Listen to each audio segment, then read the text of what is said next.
আচ্ছা, আজকের আমাদের প্রথম এক্সপেরিমেন্ট হলো ZnSO4। আমরা জিঙ্ক সালফেট নিয়ে নিয়েছি, জিঙ্ক সালফেট, আর নিয়েছি আমরা বেরিয়াম ক্লোরাইড নিয়ে নিয়েছি। এবার আমরা টেস্ট করব যে জিঙ্ক সালফেটের সাথে বেরিয়াম ক্লোরাইডের বিক্রিয়ায় বেরিয়াম সালফেটের সাদা অধক্ষেপ পড়ছে কি পড়ছে না, আমাদের এই এক্সপেরিমেন্টটা হচ্ছে কিনা। তার আগে আমরা প্রথমে একটুখানি পাত্রে জল নিয়ে নিচ্ছি, কারণ এগুলো সব কঠিন অবস্থায় আছে, তো এদেরকে দ্রবীভূত করার জন্য হালকা আমি জল নিচ্ছি। এটা টেস্ট টিউবের মধ্যে আমি জল ঢালছি। অল্প আমি জল নিয়ে নিলাম টেস্ট টিউবের মধ্যে। টেস্ট টিউবটাকে আমরা টেস্ট টিউব হোল্ডারের সাহায্যে ধরে রেখেছি। এইবার একটু অ্যাসিস্ট্যান্ট একটু করে দাও। প্রথমে আমরা জিঙ্ক সালফেট দিচ্ছি, জিঙ্ক সালফেট ZnSO4। চলো, দেখতে পাচ্ছ এরকম ক্রিস্টালের মতো দেখতে জিঙ্ক সালফেট। সবাই দেখে নাও, জিঙ্ক সালফেট এরকম ক্রিস্টালের মতো।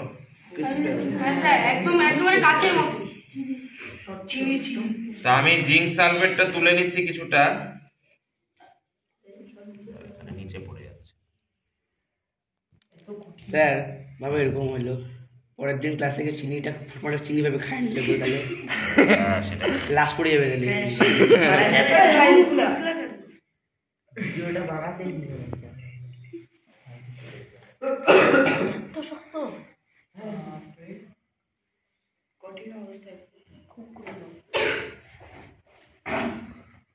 কিছুটা নেওয়া হলো,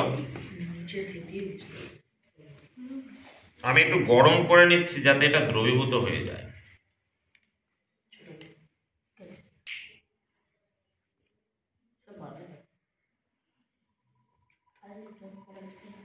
আওয়াজ হচ্ছে। এটা তাড়াতাড়ি জলে দ্রবীভূত করার জন্য আমি এটাকে একটু উত্তপ্ত করতে, যাতে তাড়াতাড়ি জলে দ্রবীভূত হয়ে যায় ক্রিস্টালগুলো।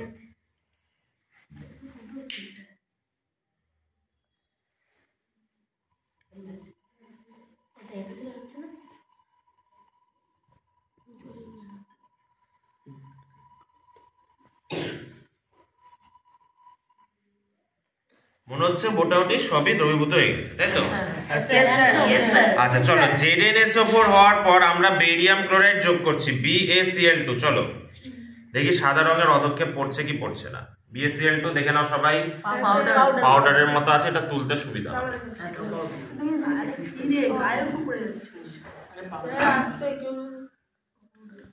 দেখি সাদা অধক্ষেপ পড়ে কিনা। এটা আমার হাত থেকে একটু নাও তো। হ্যাঁ, থ্যাংক ইউ। রেডি, 1 2 3 দিলাম। দেখো গোটাটা সাদা কিন্তু হয়ে গেল। একদম থকথকে সাদা হয়ে গেল কিন্তু স্যার, পুরা দুধ একদম।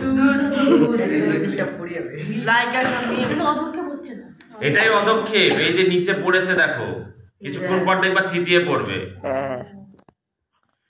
এটা হচ্ছে বেরিয়াম সালফেটের সাদা অধক্ষেপ পড়েছে। তোমাদের এটা কিন্তু ক্লাস 7 এর পরীক্ষার সিলেবাসে আছে, সুতরাং এটা ভালো করে রেডি করবা। একদম সাদা দুধের মতো। আমি যদি কোনো পাত্র থাকতো তাহলে ওখানে দিয়ে দেখতাম। এটা আমি বিকারের মধ্যে নিচ্ছি, দেখবা কনিক্যাল ফ্লাস্ক আছে আমাদের কাছে।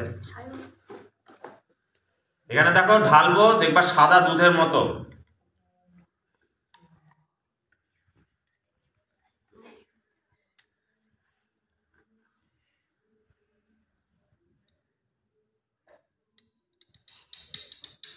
দেখো সাদা দুধের মতো হয়ে গেল।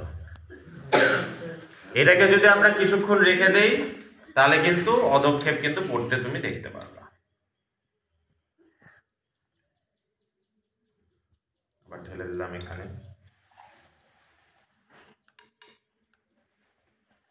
তাহলে এটা কি সবাই বলো, এটা কিসের অধক্ষেপ পড়ছে? এটা বেরিয়াম সালফেট। ঠিক আছে চলো, থ্যাংক ইউ।